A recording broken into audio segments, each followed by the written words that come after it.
Hello beauties, welcome back to my channel. If you haven't already, please do subscribe for weekly videos. But I'm so excited to bring you part 2 of how to contour and mistakes to avoid.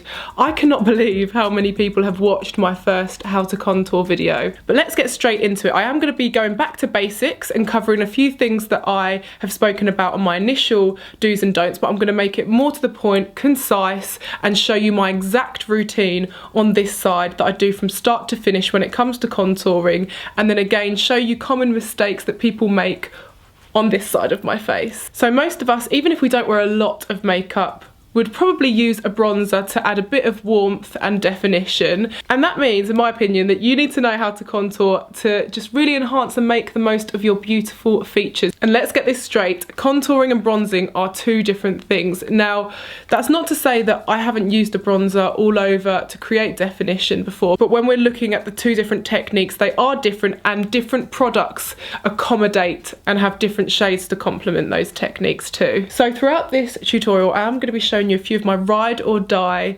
contouring kits and products that I use day in, day out. I am going to use every product that I'm currently using on this side of the face. I have a very light layer of foundation on my face. I've used Born This Way by Too Faced. I am going to also touch on highlighting in this tutorial towards the end as well. But let's get straight into cream contouring, something I do every day with a contour stick. But you may also be wondering, do I need a cream contour palette? Well, in my opinion, no, not really. I think it's best for you to find your perfect concealer shade and then your perfect contour shade. You only need 2 really when it comes to the creams, but for the sake of this tutorial, I'm going to show you one of my favourite contour palettes, which is the Naked Skin Shapeshifter palette, which is by Urban Decay. And you actually have 2 sides. So you have the powder side, which I use a lot, and then you can see that I do not use the cream side.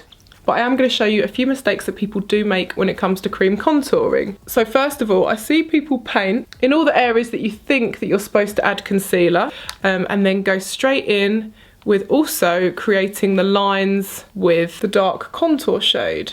And I also see these contour lines going very low on the cheekbone, which we will see the result of that when I blend it out. So when it comes to blending, I love using a beauty blender. I also use a brush, but it just depends what mood I'm in. I feel like I get more of a flawless finish when it comes to using a beauty blender. Now, this is the mistake people make. You've got 2 shades on your skin and you start mixing them in together, because it's impossible to start on the light to go down to the dark and then not to drag the dark back into another light area. So you end up creating just a little bit of a mess with it, or at least just a new foundation shade, and nothing is really staying in its correct place because you're going from dark back up to blending the light. You can't really focus on anything at one specific time, if that makes sense. And to be honest, it's not looking dreadful, but it's just not ideal when it comes to blending and creating your perfect contour. So let's do the correct side now, and my advice would be you don't really need a cream contour palette. This is a great contour shade. We've got a couple of correctors in there. I mean, for me, I don't like waxy concealers. I love creamy concealers. So I'm going to move on to what is my favourite concealer of the moment, which is Born This Way by Too Faced in the shade Almond. Another concealer I love is Eraser Eye by Maybelline, which is a little bit more affordable, or Fit Me concealer, I love that too. Remember, you're putting the lighter shades on any parts of your face that you want to bounce out and not to sink in. And then what I would do is advise you to blend this before adding any darker contour shades, because you can really focus on getting that flawless base before adding further dimension. I feel like I'm speaking so posh today, I don't know why. So I may look a little bit paler than I should, but we're going to be warming up, so it's important to just brighten before we bring the warmth. And I feel like this looks so much flawless than this currently. So my favourite contour stick at the moment is the Clinique Chubby Stick in 01 Curvy Contour. Personally, I love a waxy contour stick because it blends perfectly on top of my creamy foundation and concealer. I find that using a creamy consistency for the contour actually pulls off a bit of your product underneath, which we don't want. We want to glide on top. So onto how to actually apply this to your face. Think of the number 3 when contouring. Can you see that? So we've gone forehead, cheekbone, jawline. Do not neglect the jawline. And we've gone quite high up on the cheekbone as well. I put a bit of extra product on my temple and then a little bit of extra product on the top of my forehead. That's where the sun naturally hits and it makes your forehead look a bit smaller. I also dot a bit of this underneath my jaw so we look a little bit skinnier in the face.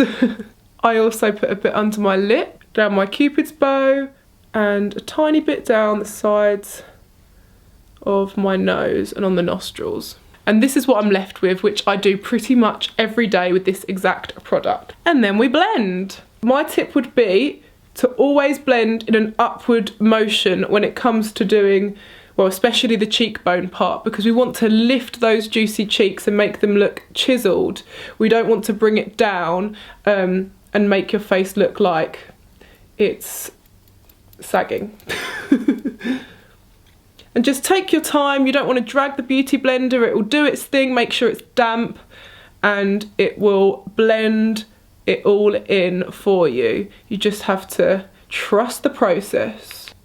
We want to keep the product in the places that you've put it as much as possible, just blending the surrounding areas. Don't worry if you think that the in-between parts are a bit too pale still and it's too contrasted. It will all come together in the end. A question I get a lot is, do you have to cream contour? And absolutely not. I didn't cream contour for years. If I'm in a rush, I still just put foundation, concealer, set with powder, and then contour and bronze with powders. Oh my goodness, this is why I love doing the how-tos and the mistakes, because you're probably thinking, well, it doesn't really look that bad. And even I was like, it doesn't actually look that bad. But when you look at the correct way, or the way that I find works for me, you know, I'm not the biggest makeup expert in the world, but I know what looks good, and you can just see the difference already. And just with a couple of tweaks to your placement and products, it just looks 10 times better already. Okay, let's move on to the next mistake that I see made quite frequently. And to be honest, some people like a bit more of a dewy base, but this doesn't really work for me when it comes to contouring, and that is going straight in with your bronzer or contour powder without setting with either a translucent or a lighter powder. I would always recommend doing that, but let's show you how it looks when you make the mistake of not setting the base. And also, whilst we're doing this, I'm going to tie in another mistake which I see all the time, which is grey face, and that just means that you use a contour powder, like in this palette, to kind of all over bronze, and you think you're creating warmth and dimension, and you just will end up with a bit of a grey face. I love this contour kit, by the way. This is the Kat Von D Light and Shade Powder Contour Kit. I think they're brilliant for contouring with, not great for bronzing with. So I'm going to go straight in without setting, and I see it just be swept over the whole of the cheek. So this is how this side is looking. A bit grey, a little bit bland, and a bit messy. So what I would recommend is, I mean, you can either use, you're probably wondering, what actually do you use the light shades in a contour palette, a powder contour palette for? And I personally love to use the lighter colours, especially that banana powder, to set under my eyes. I just feel like it brings a lot of brightness and it stops the bronzer from clinging to the wrong places when you go in with the darker shades. I'll go under my cheekbones. You don't have to use a powder from a contour palette. You can obviously use just a normal compact powder, whatever you prefer. And for me, I prefer a translucent powder, so I am going to show you how I would do it with my everyday Laura Mercier translucent powder. I'm not going to go too in depth with baking or the techniques or benefits, but basically it just helps it to stay in place. I go over where I put the initial highlight. I do kind of sweep this just underneath my cheekbone, and then you can let it bake for a couple of minutes, or you can sweep it away straight away. Just do a light sweep.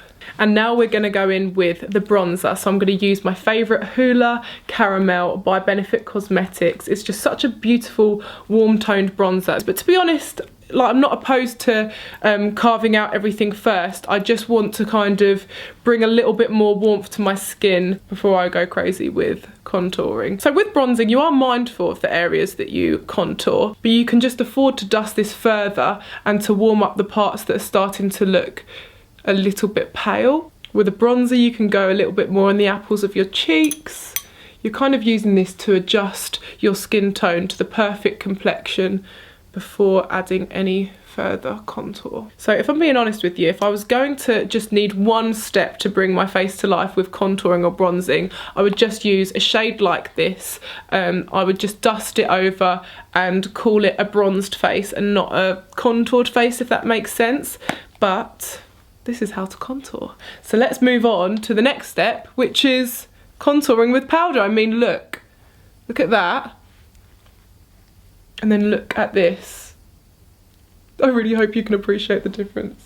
I'm going to show you another contour palette that I love, which is the Anastasia Beverly Hills, Anastasia, however you say it, Beverly Hills Powder Contour Kit, the OG. So this is more of the contour colour, and then you have these which are warmer and brilliant for bronzing the face. So a mistake we've made on this side is dragging that contour too low. And if you do make that mistake, this is when the light powders do come in handy. Just give it a little dip inside one of those light powders and lift the cheekbone again. But you don't want a stripe. You don't want this to be like a stripe. Okay, so how I would then contour, now we're warmed up, is just by taking more of a precise, angled, fluffy brush. And I'd normally give it a little bit of a dip into 2 shades and give it a good tap. And you can suck in your cheekbones like that. You can kind of feel where the hollow is if you take your brush and place it underneath your cheekbones, and you want to kind of place the product exactly there, very lightly, because this will create an illusion. It won't look like more product, it will just look like a deeper cheekbone. That's why it's important for a contour powder not to have much warmth in it, because that will, I mean, you can already see, creates more of the actual illusion. Do not neglect your jawline as well. That's a mistake I see a lot. And why would you not contour your jawline if you can look more snatched? I always do a little bit on my temple, sometimes a bit in my eye socket, and then a little bit underneath my bottom lip to make it look bigger. Oh, I mean, wow, look at those cheekbones, if I do say so myself. But now we just want to make sure that's all blended with the bronzer brush. I haven't put any more product on here, by the way. And I always feel like a bit of blush just is the cherry on top of the base. Well, actually the highlight is the cherry on top, to be honest, but we'll get to that. I'm going to use a bit of blush from the Sweet Peach palette by Too Faced. I always place that just past the apples of my cheeks. If you've got quite a round face, putting it on the apples of your cheeks here makes it look rounder. I always put a bit on my chin and my nose, to be honest, as well. Oh, I almost forgot to touch on the nose contouring part. So a big tip would be use a smaller brush. So I'm taking the shade Shadow Play in the Kat Von D Light and Shade palette. And then what I do, to shorten your nose, you kind of put it on the end there, just as it kind of dips underneath. And if you want it narrower, I lightly press all the way up the sides of my nose, but only in one line. I don't kind of scribble it all down the sides, I just keep it in one neat line. And also I put a bit on my nostril and it just brings my nose in. Oh my goodness, hell yes. Hot mess. I mean, it makes me look older and it makes my skin look like lumpy and not very nice. So if I look at you straight on, you can see that one side of my face is doing bits with my cheekbone being cut and chiseled, and this side is just a bit So I hope all of that helped in terms of contouring. I am going to leave all of my recommendations for all of these products in the description box, and exactly what I use on this side of the face there too, so it's very clear and you have options of what to choose from. Let's move on to the last part, which is highlighting, how to highlight and mistakes to avoid. So I have 2 of my favourite highlighters here. One is Becca Opel. which I adore, and the other one is Maybelline Face Studio Chrome Extreme in Diamond Glow. So first of all, let's start with the mistakes side. So my first top tip would be to find your perfect highlighting brush. It just looks like an oversized, fluffy eyeshadow brush in a way. Now, the classic mistake people make is they start on the cheek and highlight all the way up to their cheekbone, all the way up to their brow bone, connecting everything together. Excuse me, what? I mean, don't get me wrong, I've been through phases of this. I'm guilty. But I really want to show you what I do now. What I try and do is always find the light and look to see where the light hits my cheekbone the most. And I can see that's about here. And I just concentrate on hitting that spot. You want to be hitting the highest part of your cheekbone to make it look like you've had a cheek lift. I mean, look at how the light just hits that spot. It's just so beautiful. So now I do the same thing on my brow bone. I try not to connect all of the highlight though, and we can see the difference quite clearly. I mean, wow, the wonders of makeup and doing it correctly. I love to highlight my Cupid's bow. It just gives you a little lip lift. And I haven't quite mastered highlighting my nose because I've got a bit of a bumpy nose, so I feel like it just highlights the bumps, but I do a light dusting and then just ever such a slight shimmer on the tip, which gives it again a lift. I am just so grateful that YouTube exists because that's how I learned to do makeup, quite frankly, along with figuring out what works for me and having a creative eye. And that's why I find it so fulfilling doing these videos for you beauts, because seeing all of your comments where you're like, this changed my life and helped me to know what I was doing wrong, it just makes me feel so grateful. I've had people come up to me in the street saying, you taught me how to contour, and I'm so grateful for that. And that just blows my mind and makes me feel a bit emotional, actually. Of course, beauty is what is on the inside of us, but we have an amazing shell that we can decorate, so why not do it well? I just wanted to grab my new liquid lipsticks to show you before I wrap this video up, because I'm so proud to announce that I have launched my own brand, Hot Ombre, which is a range of lip ombre kits. So exciting. I mean, if you've followed me for a while, you'll know that I am obsessed with liquid lipsticks, lipsticks in general, lip contouring, lip ombres, and I truly feel like I have created the perfect formula. It's long wearing, transfer proof, really comfortable. It's not thick, it's quite thin, and I've paired colours together for the perfect ombre. This shade I'm using here is called Toasted Peach. This is the shade Toasted. It's taken me 2 years to create this lipstick line, and it's been so overwhelming seeing all of you buy it and try it and seeing you wear it as well. So thank you so much for all of your support. And of course I will leave the links for you to grab your Hot Ombre lip ombre kits in the description box. So this is step 1, Toasted, and then step 2 is Peach. Oh, this is like the perfect autumn winter combination. Totally in love. And if you look at just this side, looks like the perfect face of makeup, and then it's like not so much. But thank you so much again for watching. I hope this helped you. I hope you enjoyed it. Please give it a thumbs up. I'm going to be doing a series of how-tos and mistakes to avoid, so let me know in the description box what else you would like me to touch on. Also, one more thing, please keep your eyes peeled, because in the next 4 weeks I am going to be dropping my next single, which is really exciting. And if it's out already and you're watching this video, description box, baby. Thank you for all your support, and I'll see you on the next one. Love you lots. Mwah. Bye. So even if I used a little bit less product, it still wouldn't look as good, or it still wouldn't complement. Shh, can't talk. The kind of...